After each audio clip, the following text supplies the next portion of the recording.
ఈ రోజు మనతో పాటు ఉన్నారు ప్రముఖ పొలిటికల్ అనలిస్ట్ అంకమరావు గారు. నమస్కారం సార్. నమస్తే సిరి గారు. సార్, ఇప్పుడు ఏంటంటే గన్నవరం అంటేనే మన వల్లభనేని వంశీ అడ్డా అని చెప్పేసి మనం ఎప్పటి నుంచో చూస్తున్నాం. అలాంటి వల్లభనేని వంశీకి ఇప్పుడు ఏంటంటే పెనమలూరులో టికెట్ ఇస్తారు అని చెప్పేసి ఒక వార్త అయితే తెర మీదకి వచ్చింది. ఇది వాస్తవం అంటారా? గన్నవరం అంటే తెలుగుదేశం పార్టీకి అడ్డా. అంటే 2 సార్లు గన్నవరం నుంచి ఆయన గెలిచారు కాబట్టి ఆయన అడ్డా అంటున్నారు, కానీ వాస్తవంగా తెలుగుదేశం పార్టీ అడ్డా. తెలుగుదేశం పార్టీ తరపు నుంచే గెలవడం కూడా జరిగింది అక్కడ ఆయన. ఇప్పుడు ఆయన పార్టీ మారిండొచ్చు, కానీ తెలుగుదేశం పార్టీ అడ్డా. గన్నవరం వచ్చేసరికి వంశీ గారు అడ్డా అయితే మాత్రం కాదు. అంటే ఆయన కొన్ని కార్యక్రమాలు చేశాడు, యువతలో ఆయనకి కాస్త గుర్తు పేరు సంపాదించుకున్నాడు.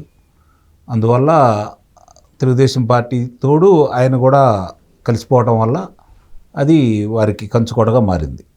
వాస్తవంగా చూసుకుంటే అది ప్రతిపక్షాలకు అడ్డా ఎప్పటి నుంచో కూడా, కానీ తెలుగుదేశానికి అడ్డా. లోకేష్ గారు ఆయన సంబంధించి వంశీ గారికి మాత్రం రేపు ఏం జరుగుతుందనే దానికి మనకు తెలియదు కదా. ఇప్పుడైతే అది మారుతున్నాడని చెప్పి ప్రచారం జరుగుతుంది కాబట్టి మనకి ఆయన ఎక్కడికి మారుతాడు ఏంటనేది మరి వాళ్ళు జగన్మోహన్ రెడ్డి గారు నిర్ణయిస్తారు. దానికి నాకు తెలిసినంత వరకు ఆయన అక్కడే పోటీ చేస్తాడని అనుకుంటున్నాను. కాదని వేరే చోటకి ఇస్తే మరి అధినాయకుడు మాటిని వెళ్తాడా, లేకపోతే మిగిలిన వాళ్ళలాగా దూరంగా ఉంటాడో చూడాలి. అంటే వేరే పార్టీకి వెళ్ళే ఛాన్సెస్ ఏమైనా ఉన్నాయంట? అంటే ఇంకా వేరే పార్టీకి వెళ్ళడానికి ఆయనకు అవకాశాలు లేవు. వేరే పార్టీకి వెళ్ళడానికి అవకాశాలు అయితే లేవు. మరి ఇప్పుడు అక్కడ ఉన్నటువంటి వ్యక్తులకి కూడా మరి మార్చారు కాబట్టి యార్లగడ్డ వెంకటరావు గారికి ఇవ్వట్లేదనే కదా ఈయనకి ఇస్తున్నారని గతంలో చెప్పడం కూడా జరిగింది. అందువల్ల ఆయన వచ్చి తెలుగుదేశం పార్టీలో వచ్చారు. ఇప్పుడు వైఎస్ఆర్సీపీ పార్టీలో ఉన్న ఈయనే పోటీ చేస్తాడని అనుకుంటున్నారు. 99% నాకు తెలిసినంత వరకు ఆయన అక్కడి నుంచే పోటీ చేస్తాడు. మారతాడని అయితే మాత్రం నేనైతే భావించట్లేదు. మరి అంటే పెనమలూరుకి టికెట్ ఇస్తారని చెప్పేసి కూడా ఇప్పుడు మాట్లాడుతున్నారు. ఊహాగానాలు అవన్నీ. అంటే మరి ఆయనకి మార్చేటప్పుడు యార్లగడ్డ వెంకటరావు గారిని ఎందుకు మార్చుతారు? అవకాశం లేదు కదా, ఆయనకి ఇవ్వనని చెప్పరు కదా. అప్పుడు యార్లగడ్డ వెంకటరావు గారికి మేము ఇక్కడ ఇస్తున్నాము, నువ్వు అటు వెళ్ళమని ఆ రోజే అంటే ఆయన బయటికి వెళ్ళాడు కదా, తెలుగుదేశం పార్టీలోకి రాడు కదా. కాబట్టి ఇవన్నీ ఊహాజనితమైనటువంటి ఆలోచనలు అయితే నేను భావిస్తున్నాను. అని చెప్పని కొట్టిపారేవేయలేము జగన్మోహన్ రెడ్డి గారి యొక్క మనస్తత్వాన్ని దృష్టిలో పెట్టుకుంటే. ఇప్పుడు అందరికీ మార్చుకుంటూ వస్తున్నాడు కదా. తన మీద వ్యతిరేకతని స్థానిక శాసనసభ్యుల మీద వ్యతిరేకతగా మార్చాలని అతను ప్రయత్నం చేస్తున్నారు. వాళ్ళ వ్యూహకర్తలు చెప్పుంటారు. దానికి అనుగుణంగా ఆయన అందరినీ అటు వాళ్ళు ఇటు వాళ్ళందరినీ మారుస్తున్నారు. కానీ ఆయనకు అర్థం కాదు అంటే ప్రజలు ఆయన మార్చాలని నిర్ణయానికి వచ్చారు.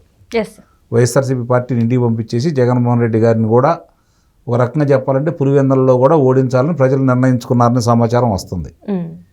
కాబట్టి ఎన్ని చేసినా కూడా పెద్ద ఉపయోగం ఉండదని అయితే నేను భావిస్తున్నాను.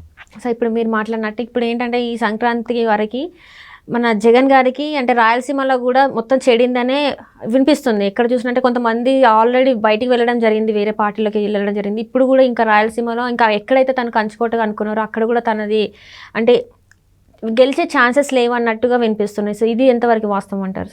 అంటే ఇప్పుడు నాకున్న సమాచారం ప్రకారం తెలుగుదేశం పార్టీ జనసేన కలిసి పోటీ చేసేస్తుంటే 161 స్థానాల దాకా గెలిచే అవకాశం ఉందని చెప్పని వినిపిస్తున్నమాట.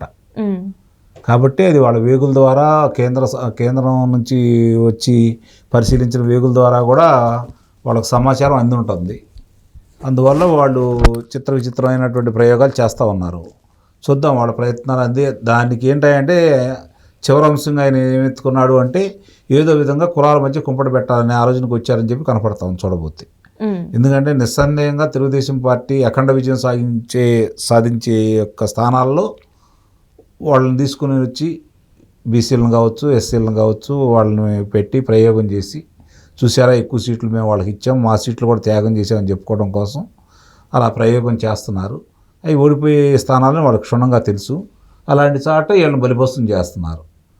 నేను అడిగేది ఏంటంటే అంటే నేనే కాదు ప్రజలు కూడా చాలామంది అడుగుతున్నారు, రేపొద్దున పులివెందులు ఏదన్నా వేరే బీసీకో ఎస్సీకో ఇస్తారా, పుంగునూరులో మారుస్తారా, లేకపోతే బొత్స సత్యనారాయణ గారిని ఏమన్నా మారుస్తారా, అవినాష్ రెడ్డి గారిని ఏమన్నా మారుస్తారా, మిథున్ రెడ్డి గారిని ఏమన్నా మారుస్తారా, ఆ స్థానాల్లో బీసీలకి ఎస్సీలకి ఏమన్నా అవకాశం కల్పిస్తారా?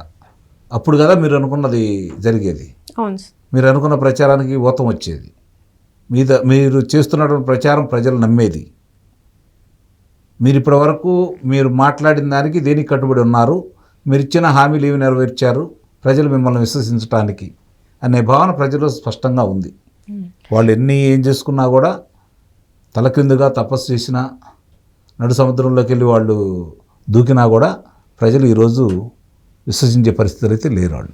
అంటే ఇప్పుడు ఇది రాయలసీమలో ఇలా ఉంది, కర్నూలు అనంతపూర్కి కూడా సేమ్గా అట్లనే రిపీట్ అవుతుంది. అంటే వైసీపీకి తక్కువ, అంటే ఇటు నుంచి వెళ్ళి ఎమ్మెల్యేలు వేరే పార్టీలోకి చంపే అవకాశాలు అక్కడ నుంచి కూడా ఉన్నాయి. రాయలసీమలో చిత్తూరు, కడప, కర్నూలు, అనంతపురం 4 జిల్లాలమ్మ.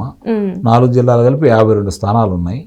ఇప్పుడు అంటున్న సమాచారం ప్రకారం 4 జిల్లాల్లో రమారమి 45 నుంచి 50 స్థానాల దాకా తెలుగుదేశం పార్టీ వస్తుందని అనుకుంటున్నారు.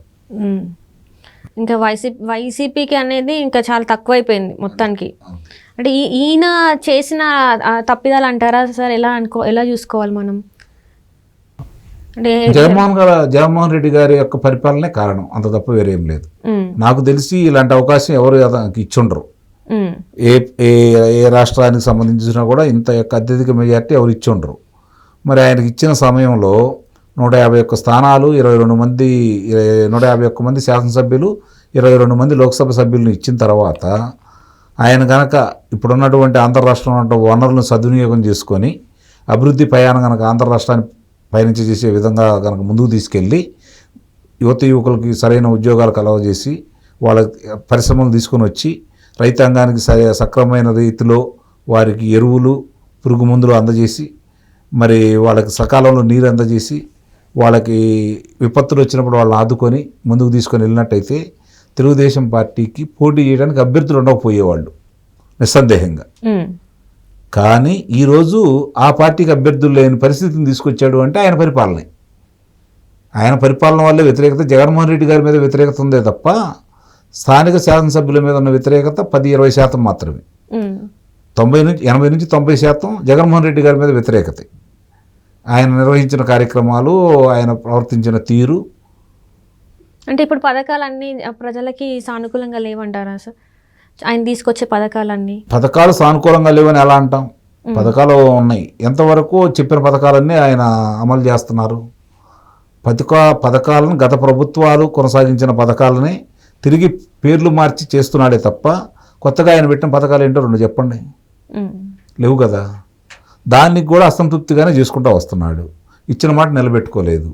ఇప్పుడు మద్యపాన నిషేధం అన్నారు, దశల వారీగా దాన్ని తొలగిస్తాను, ఎన్నికల నాటికి సంపూర్ణ మద్యపాన నిషేధం చేసిన తర్వాతే మీ దగ్గరకు వచ్చి ఓట్లు అడుగుతాను అన్నాడు. అంటే ఇక్కడ ఓట్లు అడగడు ఆయన. ప్రజలు కూడా ఏమనుకుంటున్నారంటే సంపూర్ణ మద్యపానం నిషేధిస్తేనే కదా మమ్మల్ని ఓట్లు అడుగుతానంది, నిషేధించలేదు కాబట్టి మేము ఓట్లు వేయమని చెప్పి వాళ్ళు అనుకుంటున్నారు.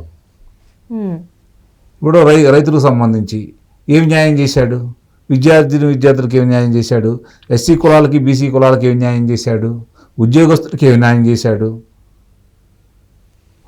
మరి భవన నిర్మాణ కార్మికుల్ని మరి అన్ని రోజులు ఎంతోమంది ఆత్మహత్య చేసుకోవడానికి కారణమై వాళ్ళని రమారమి సంవత్సరం వాళ్ళని పస్తులకు పునుకోబెట్టాడు కదా. ఏం సాధించాడు దానివల్ల? పోలవరం పూర్తి ఎందుకు చేయలేకపోయాడు? పట్టిసీమ నీరు సకాలంలో ఎందుకు అందించలేకపోతున్నాడు?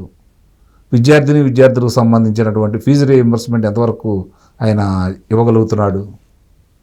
వాళ్ళకు ఉద్యోగ కల్పన ఎందుకు చేయలేకపోతున్నాడు? పరిశ్రమలు ఎందుకు తీసుకురాలేకపోతున్నాడు? వచ్చిన పరిశ్రమలు ఎందుకు వెనక్కి పంపించారు? విస్తరించాల్సిన పరిశ్రమలను ఎందుకు పక్క రాష్ట్రాలకు పంపించారు? ఇవన్నీ ప్రజలు గమనిస్తున్నారు కాబట్టి ఈరోజు ప్రతిపక్షాలకి వాళ్ళు నీరాజనం పడుతున్నారు.